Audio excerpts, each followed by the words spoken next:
tonight I'm going to be tying this wee pattern here. This is a golden olive bumble. I think Tony O'Sullivan's pattern.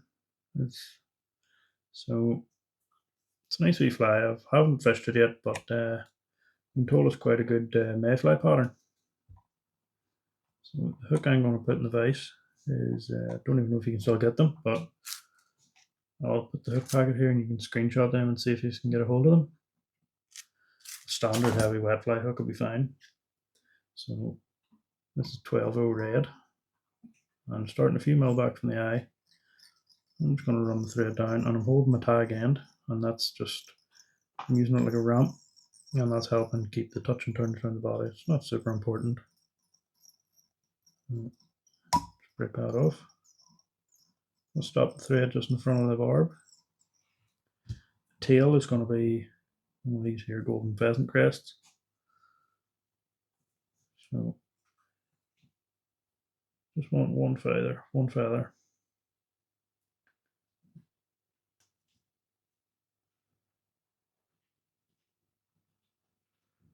Nice one there.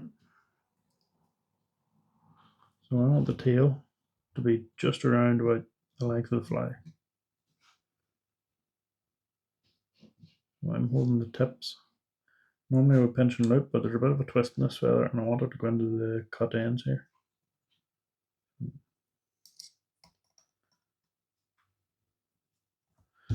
Now I'm going to snip that the full length of the body. Get a bit of wax on the thread before tying a rib in. So the rib is, this is 0.2 millimeter just red wire. A little bit much. So I'm going to catch this in on your side of the hook. More on the underside, but the first turn is going to come to your side of the hook. And I'm just going to work that up. It doesn't need to be a perfectly smooth body because it's all going to get dubbed over.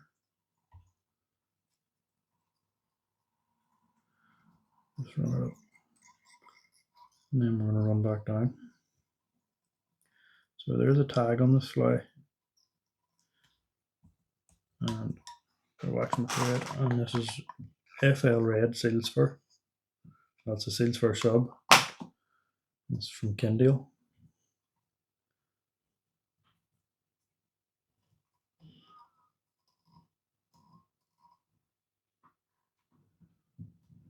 Don't be shy with it.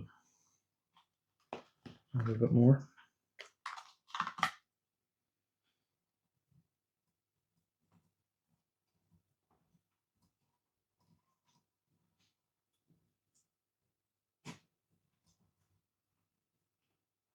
One fiber there, very long.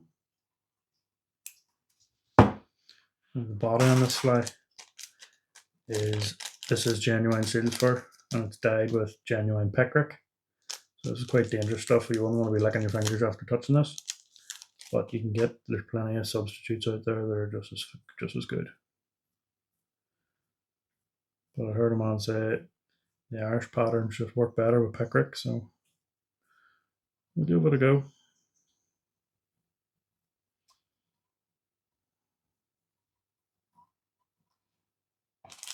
Again, don't be shy with the body on this fly.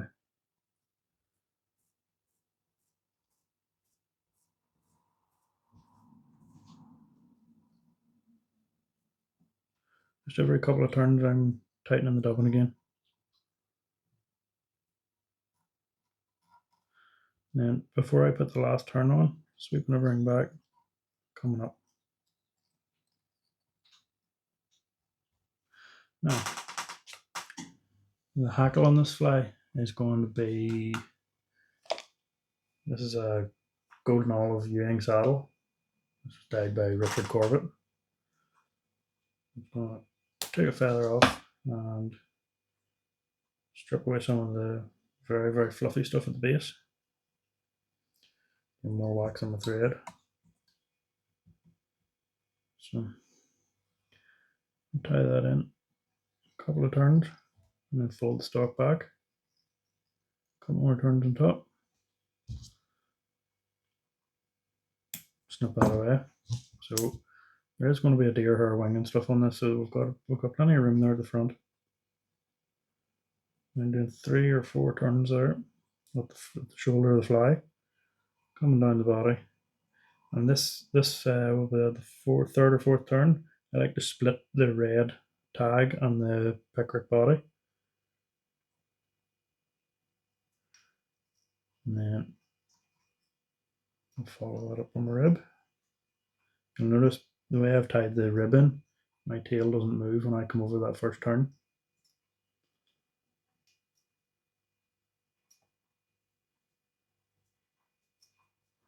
Just sweeping everything back,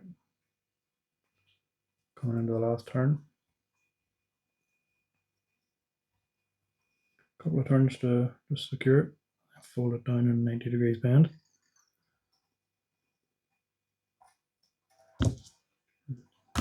So if you hold your thread tight, just helicopter your thread to the eye and work back again. You should be able to just snap those off. So before I do any further, I'm going to come in with a dubbing brush and pull some of that seals fur out. I'm also trying to fold these hackles back a bit.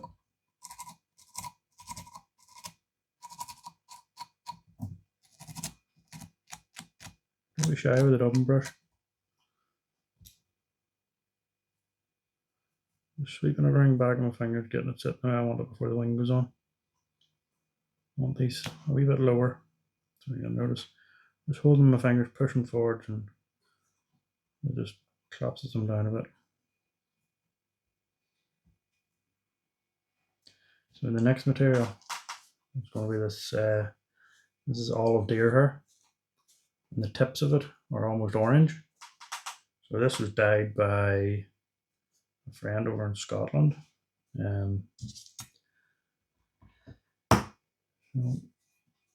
You don't need a lot, just a wee pinch of probably about not much, about half the thickness of a pencil.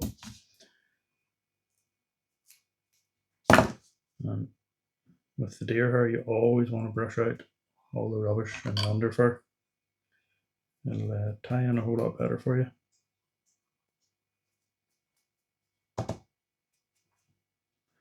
We'll get that into the stacker.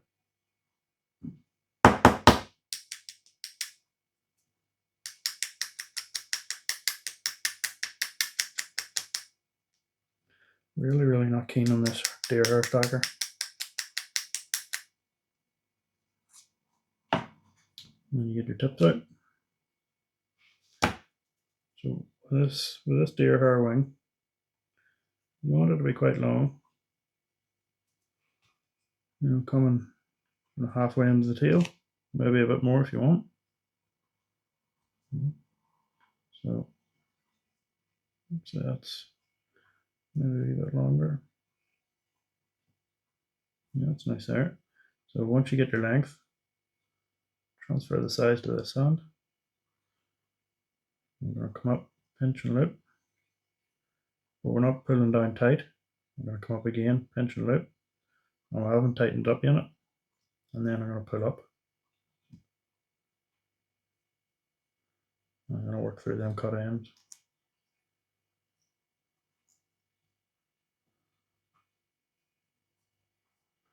Now,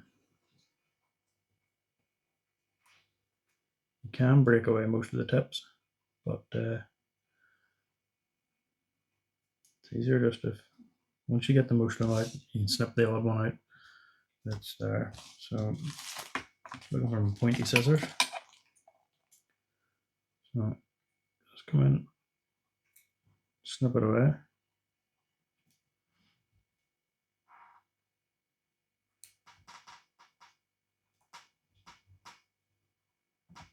Try not to cut the hackles, but really pretty flies don't catch fish, so don't be too worried if you miss and take a few hackle fibers off.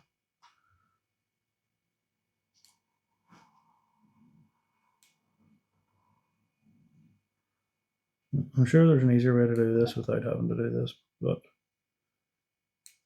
this is just how I've tied the fly.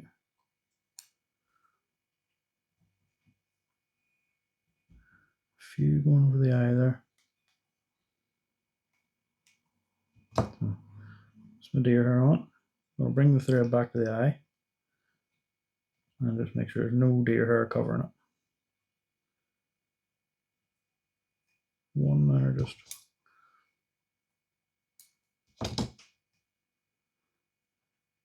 Now, I've seen folks that can come in with a lighter and touch that and it all melts down nice, but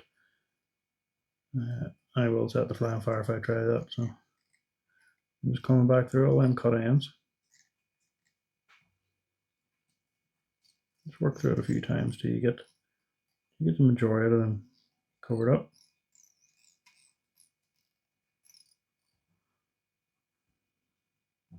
And to get your wing to sit a wee bit lower if you want, just sweep it back, push it forward, and just give it a bit of a push with your fingers. It should sit a wee bit lower. So the next material is this is English partridge, dyed ginger. I want a good big feather out of here. They're quite deceiving, these feathers. They look pretty small, but the fibers on them cover quite a lot.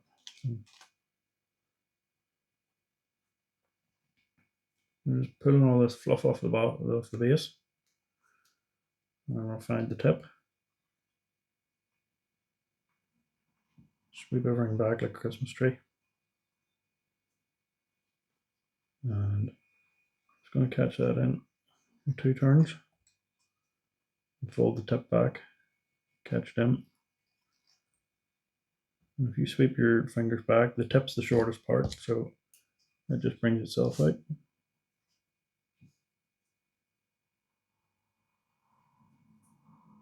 You can just snip that away. Get my hackle pliers on now.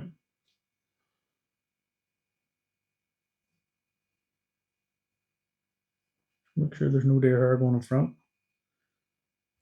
I'm going to come around with our partridge. And every turn I'm sweeping it back. You're only going to get 2 turns out of this, 1.5.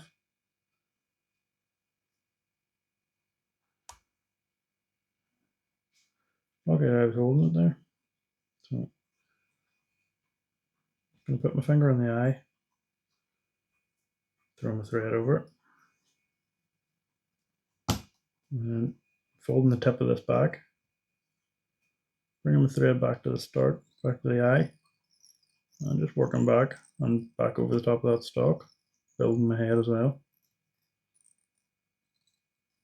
You want a good big head on this fly, it's a bit of a trigger point for it.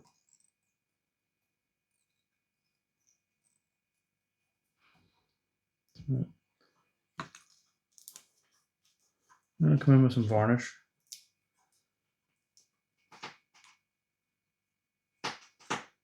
Just going to put a touch of varnish on the thread and then whip finish that in, and then I can completely varnish the head properly.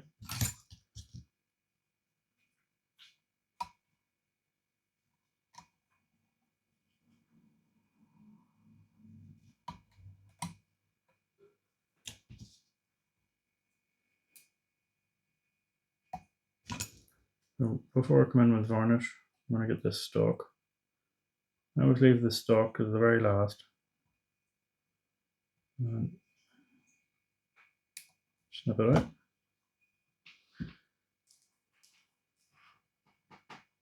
So again, I can't tell you too much about this fly because I really don't know. I came across it the other night and tied one up and was asked if I could do a video.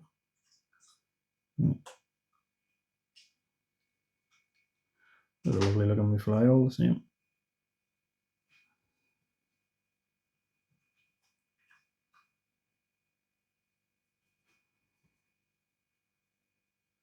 And I'll probably give that another coat of varnish tomorrow morning and then stick it in the box once it's dry.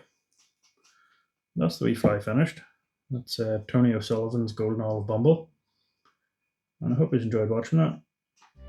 Thanks.